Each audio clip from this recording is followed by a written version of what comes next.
বাবা, আজ তুমি অনেক বড়, আমি কেবল বুড়ো।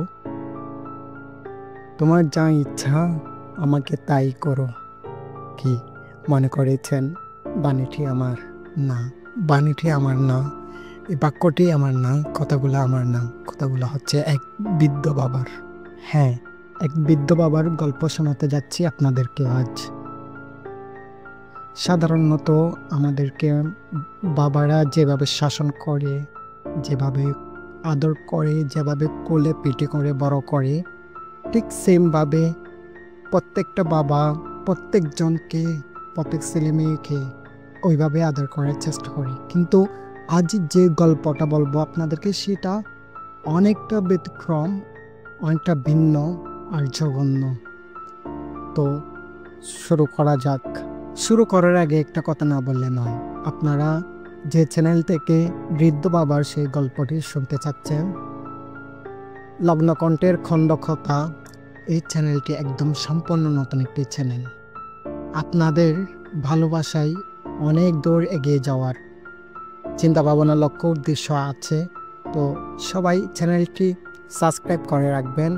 আরও নতুন নতুন গল্প, নতুন নতুন কবিতা, নতুন নতুন আবৃত্তি এবং আপনাদের মন ছুঁয়ে যায় এমন আবেগময় অনেক বাণী পাবেন ইনশাআল্লাহ। এক গ্রামের এক বৃদ্ধ বাবার গল্প বলতেছি, যে বাবা ছোট্ট থেকে ছেলে মেয়েদেরকে নিজের মতো আদর করে, শাসন করে, ধীরে ধীরে অনেক বড় করে। হ্যাঁ, যে বৃদ্ধ বাবার গল্প বলতে যাচ্ছি, সে বৃদ্ধ বাবাও সেমভাবে তার সন্তানকে লালন পালন করে, আদর যত্ন করে, ছোট্ট থেকে আস্তে আস্তে আস্তে আস্তে বড় করছে। কিন্তু যে সন্তানকে শাসন করছে, আদর করছে, লালন পালন করছে, সে সন্তানই বাবার জন্য কাল হয়ে দাঁড়িয়েছে। কি হয়েছে জানেন? বাবা যখন সন্তানের ব্যতিক্রম কিছু দেখত, তখন সন্তানকে শাসন করত, মারত, আদেশ উপদেশ দিত। সন্তানের বুদ্ধি হওয়ার পর থেকে বাবার আদেশ উপদেশ এবং শাসন করা সবগুলাকে মাথায় রেখে দিয়েছে। এবং যে যখন যখন মারত, সবটা বুদ্ধি হওয়ার পর থেকে এক এক করে ডায়েরিতে লিখে রাখছে। বাবা তো আর জানতো না যে একদিন সে ছেলে অনেক বড় হয়ে বাবার থেকে এগুলার প্রতিশোধ নিবে। বাবা তো নিজের মতো করে ছেলেকে মানুষ করার জন্য আদর সোহাগ যেভাবে করতো, সেমভাবে হচ্ছে শাসনও করতো, আদেশ উপদেশ দিত। কিন্তু এই ছেলেটা কিরকম দেখেন, সব কিছু লিখে রাখছে। লিখে রাখার পর একদম বাবা যখন বৃদ্ধ হয়ে যাবে, মানে ছেলেকে বড় করছে, পড়াশোনা করাইছে, বিয়ের সাথে সব কিছু করাইছে, আর এতদিনে তো বাবাও অনেক বৃদ্ধ হয়ে যাবে, তাই না? সেজন্যই আমি বারবার বৃদ্ধ বৃদ্ধ বলতেছি। তো একদিন ছেলে কি করছে, কি একটা কারণে, যে কোনো একটা কারণে হচ্ছে বাবার সাথে ঝগড়া লাগছে কিংবা ঝামেলা হয়েছে।